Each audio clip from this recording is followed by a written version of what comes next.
Isa na namang pangmalakasang project ang gagawin natin today. Full bearings ng Yamaha Aerox version 1 hologram finish at yung kanyang mags gagawin rin natin chrome red. Bago tayo mag-umpisa, nais ko lang magpasalamat sa Shiento Cookies sa pagpapadala ng mga solid na merienda ng mga batang Polworks. Syempre, titikman natin yan. Nagpadala sila ng 2 flavor sa atin. Unahin natin tong chocolate flavor at sarap talaga. Then, eto namang banana flavor nila. Boom!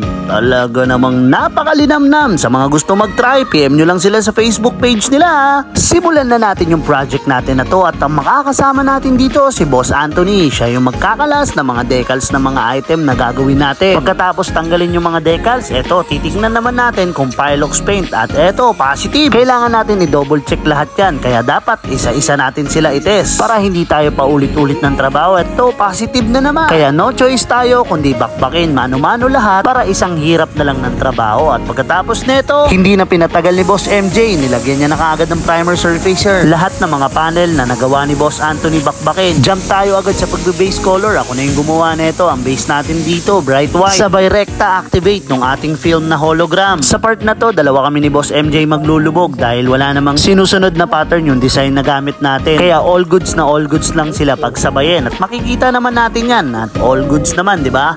Same naman, may print lahat at same naman yung pattern na lumabas. Next panel, yung mga panel na binase coat natin ng white at titignan natin ngayon kung ano yung kalalabasan ng hologram white natin. Marami na tayong project na ginawa na ganito kaya hindi na bago sa mga paningin ninyo mga kadip. At isa ang hologram sa pinakamahal nating design kaya hugasan na natin ngayon yan. Sabay rekta, apply ng candy red yung mga nilubog natin kanina ng black base coat. Pagkatapos natin sa wet paint, rekta tayo agad powder coating at nakapag base coat na nga pala tayo ng chrome. Pagkatapos nating lutuin, eto na sila.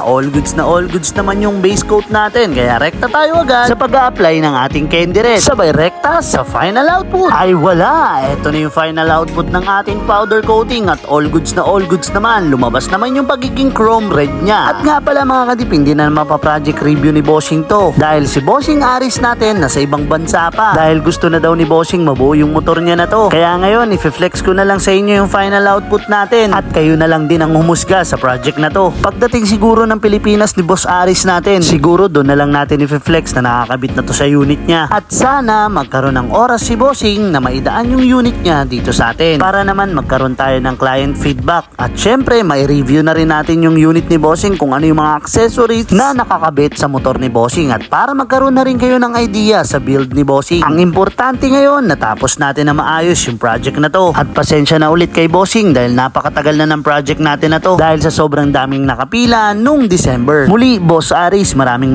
salamat sa pagtitiwala sa Team Polworks at sa Polworks Hydrographics. Big shoutout ulit sa mga nanood. To God be the glory.